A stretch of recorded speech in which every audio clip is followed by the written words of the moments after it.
ہزاروں کی تعداد میں انبیاء اور ہزاروں کی تعداد میں فرشتے، یہ معصوم مخلوق مختلف قسم کی، دو قسم کی معصوم مخلوق پیغمبر کے استقبال کے لیے کھڑے ہیں، اور جب سب نے استقبال کر لیا حکم خدا ہوا کہ اپنی صفوں کو درست کرو، اللہ کے سامنے سجدہ ریز ہونا ہے، اپنی صفوں کو درست کرو۔ ایک صف بن گئی انبیاء کی اور ایک صف بن گئی معصوم فرشتوں کی، معصوم انبیاء بھی کھڑے ہو گئے اور معصوم فرشتے بھی کھڑے ہو گئے، اور خدا کی طرف سے اعلان ہوا کہ کوئی آگے نہیں بڑھ سکتا، آگے بڑھنے کا حق اگر کسی کو حاصل ہے اسے محمد مصطفیٰ کہتے ہیں۔ آگے بڑھ میرا حبیب،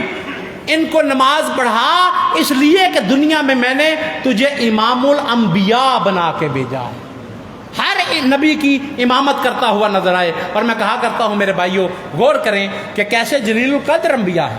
حضرت آدم موجود جو ختمی مرتبت کے والد ہیں، حضرت ابراہیم جیسا خلیل اللہ موجود، حضرت موسیٰ جیسا کلیم اللہ موجود، حضرت عیسیٰ جیسا روح اللہ موجود، اللہ کے فرشتے بھی موجود ہیں، اللہ کے انبیاء بھی موجود ہیں، مگر خدا اجازت نہیں دیتا کہ کوئی مصطفیٰ کے سامنے کھڑا ہو جائے۔ میں کہتا ہوں کہ جب اللہ کسی معصوم نبی کو اجازت نہیں دیتا کہ مصطفیٰ کے سامنے کھڑا ہو جائے تو کسی 40 سال بتوں کو پوجنے والے کو کیسے اجازت دے گا کہ مصطفیٰ کے سامنے کھڑا ہو جائے؟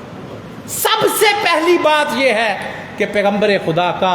ادب دل میں ہونا چاہیے کہ جو مرتبہ اللہ نے اسے عطا کیا ہے کائنات میں کسی کو عطا نہیں کیا۔ اور کل میں نے گزارش کیا تھا کہ پیغمبر خدا کے القابات میں سے ایک لقب یہ ہے کہ انہیں کہا جاتا ہے کہ یہ ختمی مرتبت ہیں، اور ختمی مرتبت کا مطلب یہ ہے کہ اللہ کی مخلوق میں جس پہ مرتبے جا کے ختم ہو گئے، اس کے بعد کوئی نہیں ہو سکتا، سب سے اللہ نے بلند تر مرتبہ جو ہے وہ عطا کیا۔ پہلی چیز یہ ہے کہ بندہ اس مصطفیٰ کا ادب کرتا ہوا نظر آئے، مصطفیٰ کے سامنے کھڑا ہوتا ہوا نظر نہ آئے۔ دوسری چیز، دوسرا حق معصوم ارشاد فرماتے ہیں کہ اللہ نے دوسرا حق یہ رکھا ہے کہ مصطفیٰ سے محبت کرنی ہے، مصطفیٰ سے حسد نہیں کرنا، حسد نہیں کر سکتے، یہ حق ہے پیغمبر کا، پیغمبر کی شان کو دیکھ کے حسد نہیں کرنا بلکہ خوش ہونا ہے کہ اللہ نے مرتبہ عطا کیا۔ ایک دفعہ مل کے صلوات پڑھیے گا۔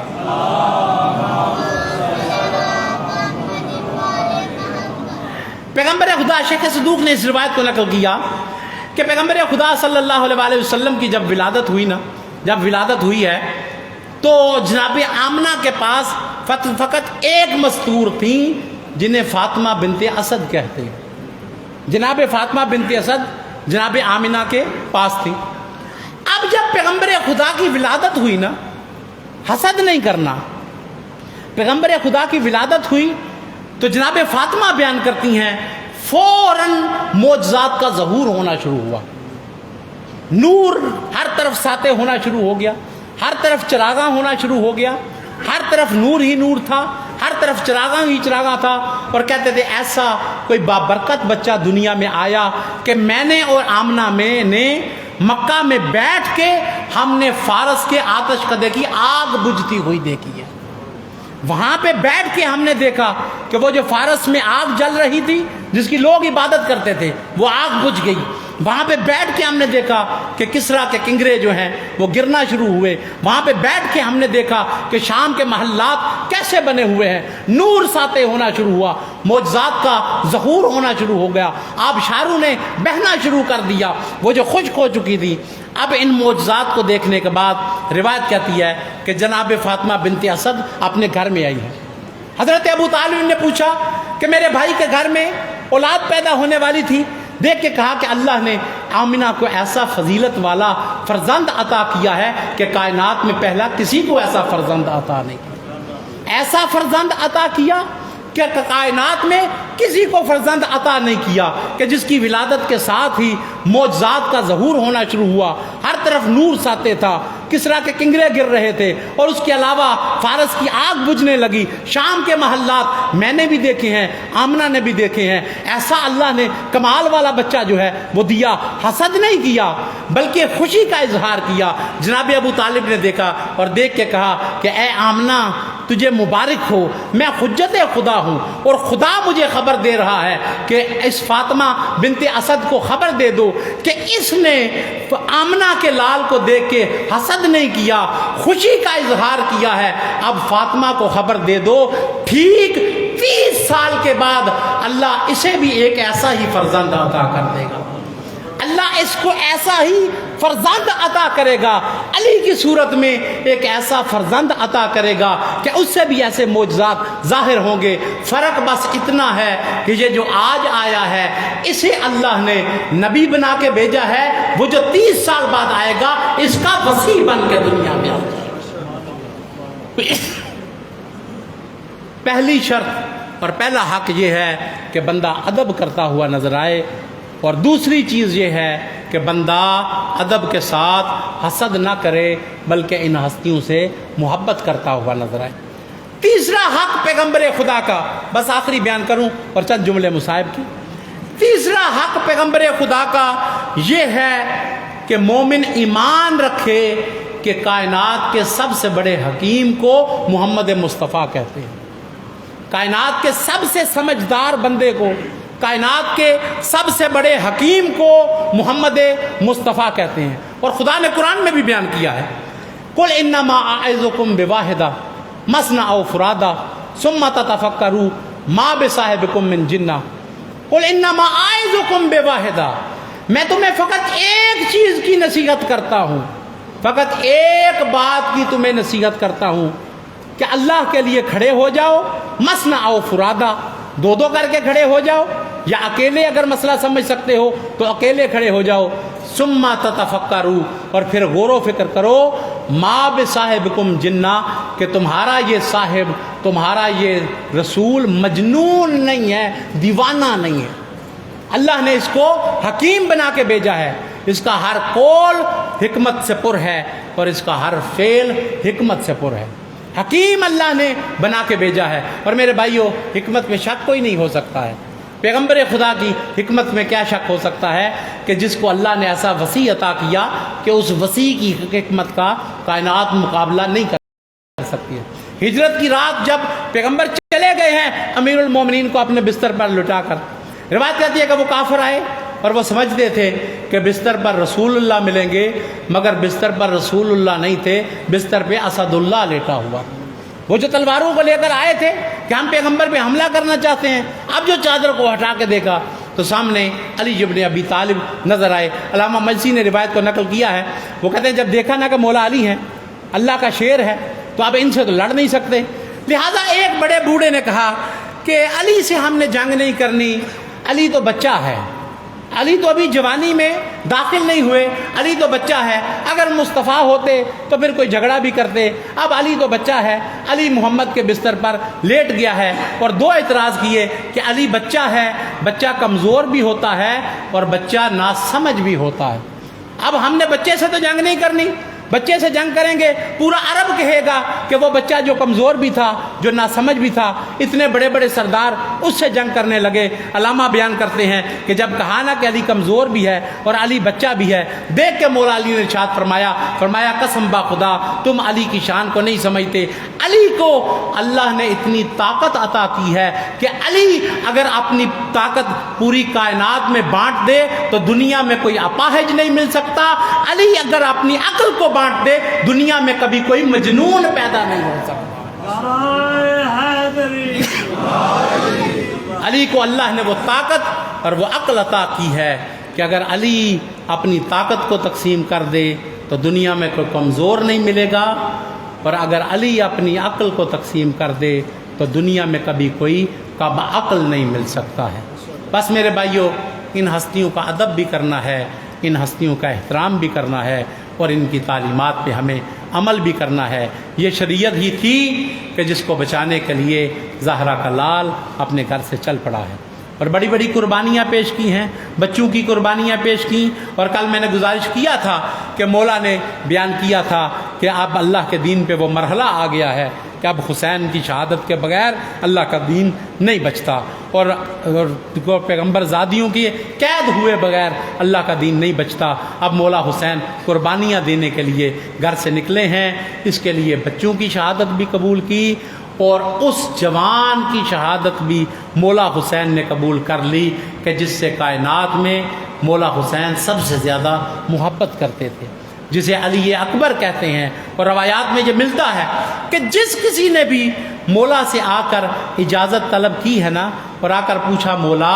حل لی من رخصہ، کیا مولا مجھے اجازت ہے کہ میں اللہ کے دین پہ قربان ہو جائے، تو مولا نے کچھ نہ کچھ پس و پیش کیا ہے، کچھ دیر کے لیے انتظار کیا، پھر اجازت دی۔ لیکن جب علی اکبر نے آ کے اجازت طلب کی ہے نا، مولا کیا میرے لیے بھی اجازت ہے کہ میں اللہ کے دین پہ قربان ہو جاؤں؟ روایت کہتی ہے کہ ایک حسرت والی نگاہ ڈالی اور اس کے بعد مولا نے کوئی دیر نہیں کی ہے، فوراً اجازت دے دی، اس لیے کہ شریعت کا مسئلہ یہ ہے کہ جب اللہ کی بارگاہ میں سب سے پیاری چیز کو پیش کرو تو پھر دیر نہیں کرنی چاہیے، کیونکہ حسین کو اکبر سے سب سے زیادہ پیار تھا، اس لیے کوئی دیر نہیں کی، اللہ کے حکم کو مانتے ہوئے اجازت تو دے دی۔ لیکن روایت کہتی ہے کہ ادھر جوان گھوڑے پہ سوار ہو کے چلا، ادھر روایت کہتی ہے کہ بوڑھا باپ بے بس ہو کے پیچھے چل پڑا ہے، اور اپنے ہاتھوں کو اٹھایا، ریش اقدس کو اپنے ہاتھوں میں رکھا، اور اس کے بعد کہا خدایا گواہ رہنا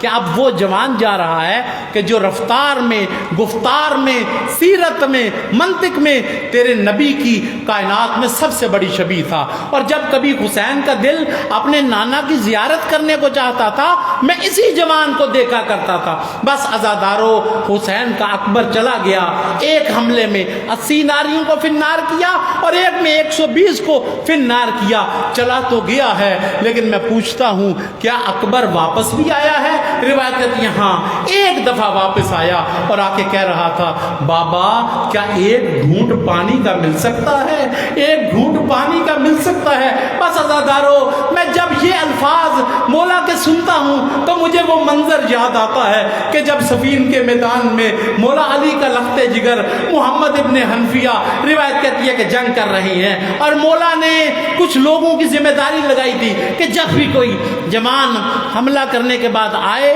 تو اس کے بعد وہ ان کو سیراب کر دے، تمہارا کام جنگ کرنا نہیں بلکہ جو بھی مجاہد آئے اس کو پانی پلانا ہے۔ بس عزادارو جوان اور مجاہد حملے کر کے آتے تھے اور یہ لوگ پانی سے سیراب کرتے تھے، مگر روایت کہتی ہے کہ جب مولا کا لخت جگر محمد ابن حنفیہ حملہ کرنے کے بعد آئے ہیں، روایت کہتی ہے اور پانی پینا چاہتے تھے، مولا نے دیکھا کہ میرا لخت جگر محمد ابن حنفیہ آیا ہے، لوگ اٹھ کے سیراب کرنا چاہتے تھے لیکن کائنات کا امیر برداشت نہ کر سکا، اشارہ کر کے سب کو بٹھا دیا۔ جب دیکھا نا کہ محمد کی ذرا کے حلقوں سے لہو بہ رہا ہے اور بدن سے پسینہ بہ رہا ہے، مولا برداشت نہ کر سکے، سب کو بٹھایا۔ روایت کرتی ہے مولا علی خود چلے ہیں اس طرف جہاں پہ مشکیزے پڑے ہوئے تھے، اور مولا علی نے ایک مشکیزے کو اٹھایا، اور منظر کیا تھا کہ محمد تشہد کی طرح دو زانو ہو کے بیٹھے، اپنے ہاتھوں کو بلند کیا اور مولا نے مشکیزے کو جھکا کر اس کے تسمے کو کھینچا اور پانی نے بہنا شروع کر دیا۔ اب محمد نے پانی پینا شروع کیا، روایت کہتی ہے کہ پانی پی پی کر محمد سے راب ہو گیا مگر علی سے راب نہیں ہوتے ہیں۔ وہ جو پانی مشکیزے میں بچ گیا تھا وہ مولا نے محمد کے بدن پہ ڈالا اور کہا او میرا لال، تیرے تو ہتھیار بھی گرم ہو گئے اور تیری تو زرہ بھی گرم ہو گئی، آ تیرا بابا تیرے بدن پہ پانی ڈال دے۔ بس عزادارو اتنا کہتا ہوں، مولا کا اپنے لال کو پانی سے سیراب کرنا یہ اور منظر پیش کر رہا تھا، اور حسین کا اکبر کو واپس بھیج دینا یہ اور منظر پیش کر رہا تھا۔ چلا گیا ہے علی اکبر، حملوں پہ حملے کرتا رہا، ایک کمینہ کمین گاہ میں چھپ بیٹھا اور کہہ رہا تھا اے جوان، جب تک تیری ماں کو وہ تیرے غم میں نہیں رلاؤں گا چین سے نہیں بیٹھوں گا۔ بس عزادارو علی کا شیر، حسین کا شیر، علی حملے کر رہا تھا، روایت کہتی ہے کمینے نے نیزہ مارا جو اکبر کے سینے میں آ لگا ہے، اکبر نے اپنی باہوں کو گھوڑے کی گردن میں ڈال دیا، گھوڑے نے بھاگنا شروع کیا، قوم اشقیاء نے حملہ کرنا شروع کیا۔ روایت کہتی ہے کہ اتنے حملے کیے کہ وہ جو اکبر ابھی زندہ تھا اس کی زندگی میں اس کے بدن کے ٹکڑے اٹھنا شروع ہو گئے، ہر طرف گوشت اڑ رہا ہے۔ بس عزادارو آواز آئی بابا علیکہ من السلام، میرا آخری سلام ہو۔ بس عزادارو